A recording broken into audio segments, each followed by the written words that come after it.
آج مسلمانوں کی غیرت کہاں مر گئی؟ سلطان صلاح الدین ایوبی دعا کرتے ہیں سلطان صلاح الدین ایوبی آ جائیں، سلطان صلاح الدین ایوبی آ جائیں، سلطان صلاح الدین ایوبی آ جائیں۔ دعائیں کرنے سے سلطان صلاح الدین ایوبی نہیں آئیں گے۔ معذرت کے ساتھ ہمارے خطبہ، ہمارے علماء، ہمارے مشائخ دعائیں کر رہے ہیں، اللہ تو اپنے ابابیلوں کو بھیج دے، اے اللہ تو اپنے ابابیلوں کو بھیج دے۔ اور بھائی وہ ابابیل تو اس وقت آئے تھے جب کعبے کی حفاظت کرنے والے مسلمان نہیں تھے۔ اب 1.5 ارب سے زیادہ مسلمان ہیں، ایک اندازے کے مطابق 2 ارب ہو چکے ہیں۔ 3 کروڑ یہودیوں کا کچھ نہیں بگاڑ سکتے۔ 2 ارب مسلمان کا اور ٹوٹل 3 کروڑ یہودی، اور یار اگر گولی نہ چلائے، ایک ایک پتھر ہی مار دیں جو ہاتھ میں آتا ہے تو 3 کروڑ یہودی مر جائیں گے۔ گولی نہ چلائے، ایک بڑے میدان میں اگر اتنی غیرت آ جائے، آج وہ مجھے یاد آئے سلیم قادری شہید رحمہ اللہ، پتہ نہیں آپ جانتے نہیں جانتے۔ سلیم قادری شہید کہا کرتے تھے، او مسلمانوں تم سارے جمع ہو کر ایک بڑے میدان میں اگر پیشاب بھی کر دو نا، یہ یہودی تمہارے پیشاب کے اندر ڈوب کر مر جائیں گے۔ اتنے زیادہ مسلمان ہیں۔ 3 کروڑ یہودیوں کا کچھ نہیں بگاڑ سکتے۔ صرف دعائیں کرنے سے ابابیلیں نہیں آئیں گی، اب ہمیں خود ابابیل بننا پڑے گا۔ اب ہمیں خود سلطان صلاح الدین ایوبی کا کردار ادا کرنا پڑے گا۔ آپ کہیں گے شاہ صاحب آپ کو کیا ہو گیا، یہ کیسی باتیں کر رہے ہیں آپ؟ بھائی میرا فرض تھا آپ تک بات پہنچانا، اب فرض ہے، میرا فرض ہے، مجھ پہ فرض ہے۔ بھلے آپ مجھے گالیاں دیں، ایک گالی نہیں دیجیے گا، گن کے 10 گالیاں مجھے باہر نکل کر دیجیے گا، میری طرف سے آپ کو کھلے دل سے اجازت ہے۔ میں قبر میں یہ تو کہہ سکوں گا کہ یا رب العالمین جب تیرا پیغام پہنچانا لازم تھا میں نے تیرا پیغام پہنچا دیا تھا، اس کے بدلے میں لوگوں نے مجھے گالیاں بھی دی تھی۔ سلطان صلاح الدین ایوبی جب جانے لگا، ہمارے ملک کے صدر صاحب نے یہ پیغام دیا جی، یہ کہا جی، کل اپنا ٹویٹ بھی کیا اور ARY نیوز پہ اپنا پیغام بھی دیا کہ جی یہود و نصارہ اس وقت طاقتور ہے، مسلم امہ کمزور ہے، ہمیں ان کی بات ماننی پڑے گی۔ ہاں جی، 5 لاکھ مجاہد تو تحریک لبیک اعلان کر چکی ہے۔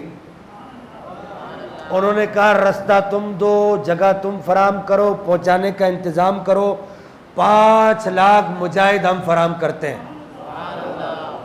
ہاں جی، اور آپ کو یہ عرض کر دوں، کیا پتہ زندگی کتنی ہے کتنی نہیں ہے۔ فقیر نے اپنا نام تحریک لبیک کے ان مجاہدوں کی جو رجسٹریشن ہو رہی تھی ان کے اندر لکھوا دیا ہے۔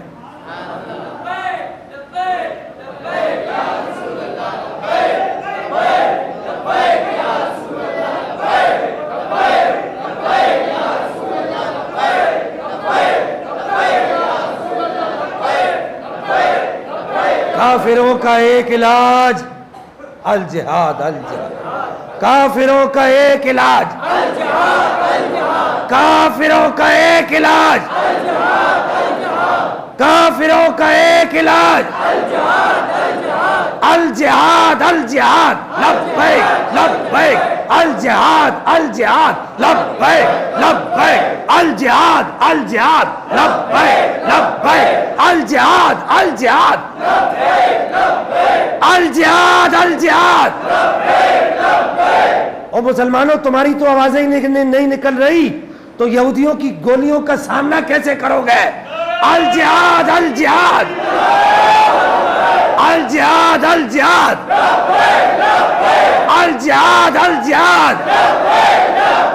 سلطان صلاح الدین ایوبی جب بیت المقدس کو فتح کرنے جانے کے لیے جانے لگے تو آپ کو رستے میں جاسوسوں نے کہا یہود و نصارہ کی تعداد بہت زیادہ ہے، 12 لاکھ کی فوج ہے، ان کے پاس طرح طرح کا اسلحہ ہے، سارے یہود و نصارہ بیت المقدس میں اکٹھے ہو چکے ہیں۔ اس وقت سلطان صلاح الدین ایوبی نے ایک جملہ کہا جو سونے کے پانی سے لکھنے کے قابل ہے۔ سلطان نے ہمارے ملک کے صدر کی طرح نہیں کہا کہ جی کافروں کی طاقت زیادہ ہے، کفار، مشرکین، یہود و نصارہ کی طاقت زیادہ ہے، ہمیں ان کے سامنے جھکنا پڑے گا۔ کہا نہیں نہیں، سلطان نے کہا سارے اکٹھے ہو چکے ہیں، کہاں سارے اکٹھے ہو چکے ہیں, کہاں بعد میں کدھر ساروں کو ڈھونڈتا پھروں گا, ایک ہی جگہ پر ساروں کو ماروں گا. مسلمان تو ایسے تھے, اس نے کہا ایک ہی جگہ پر چن چن کے ساروں کو ڈھیر کر دوں گا. اگر آپ یہ کہو کہ اسلام امن کا, اب اسلام امن کا درس نہیں دیتا, اب اسلام تلوار سونپنے کا درس نہیں دیتا, اب اسلام تلوار سوتنے کا درس دیتا ہے. جب بات آ جائے مسلمان کی عزت اور ناموز کی تو اس وقت اسلام یہ نہیں کہتا. سلطان صلاح الدین ایوبی پوری دنیا کا فاتح قرار دیا جاتا ہے. جب سلطان سے کسی نے کہا کہ سلطان تم نے حج کیوں نہیں کیا, اس نے کہا کیا کرتا, جب حج کے لیے پیسہ اکٹھا کرتا تھا بیت المقدس کی آزادی کے لیے خرچ کرنا پڑ جاتا تھا.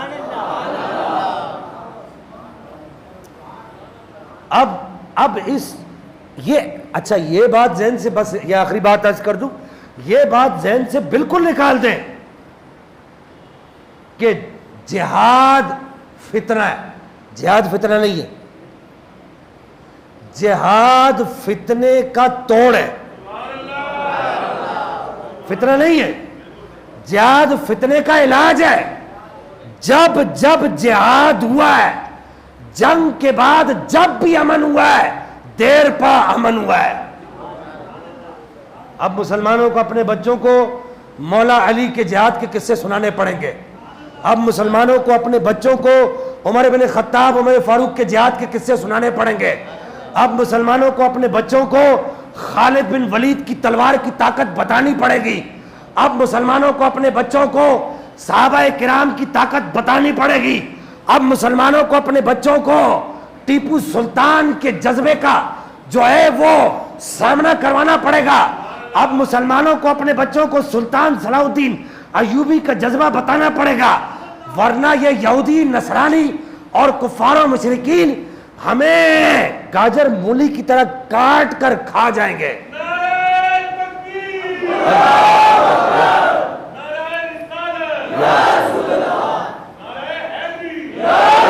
یہ اللہ کا قرآن ہے, یہ اللہ کا قرآن ہے, یہ جھوٹ نہیں بولتا. کیا یہ جھوٹ بول سکتا ہے؟ بولو. اللہ کا قرآن جھوٹا. ان 30 پاروں میں 700 دفعہ رب نے جہاد کا حکم فرمایا, اور ایک جگہ تو آپ کو حیرت ہوگی, سورہ بقرہ پارہ نمبر 2 آیت نمبر 191 ہے.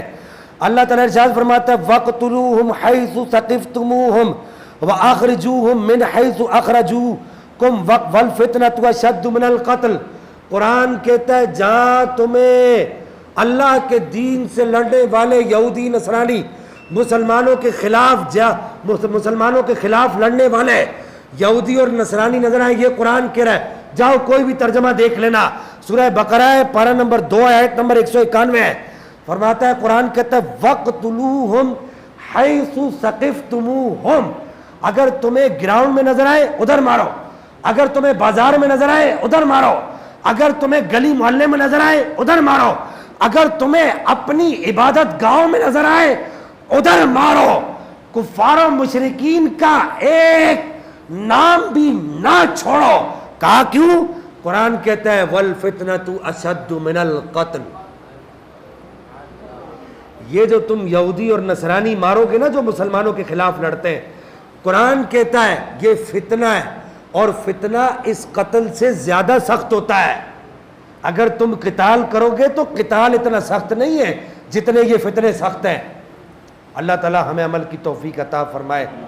دعائیں صرف نہیں مانگو, صرف دعائیں نہیں مانگو, بس آخر دعا تو ہم مانگیں گے, صرف دعا سے کام نہیں چلے گا, بلکہ آپ لوگ اب وہ اچھا آخری بات بالکل آخری, اب فیس بک پر اگر آپ اسرائیل کے خلاف کوئی پوسٹ لگاتے ہیں تو اس کو بھی بند کر دیا جاتا ہے.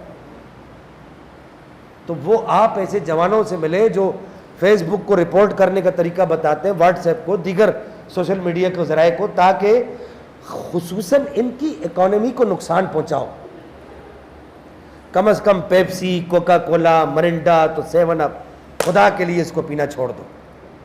125 ارب صرف پیپسی, کوکا کولا, مرنڈا, 7 اپ, اس کی کمائی کا 125 ارب بارود, 125 ارب روپے کا بارود صرف پاکستان سے جاتا ہے. 125 ارب باقی ان کے چھوڑ کر جو اشیاء ہیں ان کو چھوڑ کر، یہ میکس ہے، یہ ڈالڈا ہے، اور یہ کٹ کیٹ ہے، یہ فلاں ہے، جتنے بھی ہیں آپ دیکھیں آپ کو پتہ لگ جائے گا۔ یونیلیور جو ہے نا، جس پر یونیلیور لکھا ہو، خدا کے لیے اس کو نہ خریدو۔ جب ان کی اکانومی مر جائے گی، شیل سے پیٹرول نہ ڈلواؤ، ٹوٹل پارکوں سے پیٹرول نہ ڈلواؤ۔ آج عہد کرو، تمہارے اور میرے پیسے کی جو گولیاں خریدی جاتی ہیں چھوٹے چھوٹے بچوں کے سینوں پر برستی ہے کہ نہیں برستی؟ ان کے سینے میرے اور تمہارے پیسے سے چھلنی ہوتے ہیں۔ آج عہد کرو یونیلیور کی کوئی بھی چیز نہیں خریدو گے، کوئی صابن نہیں خریدو گے، کوئی شیمپو یونیلیور کا نہیں خریدو گے، کوئی گھی یونیلیور کا نہیں خریدو گے، ٹوٹل پارکوں سے اور شیل سے پیٹرول نہیں ڈلوائیں گے انشاءاللہ، پکا؟ اتنا تو کر لو مسلمانوں، اتنا تو کر لو۔ اللہ عمل کی توفیق عطا فرمائے۔ وآخر دعوانا الحمدللہ۔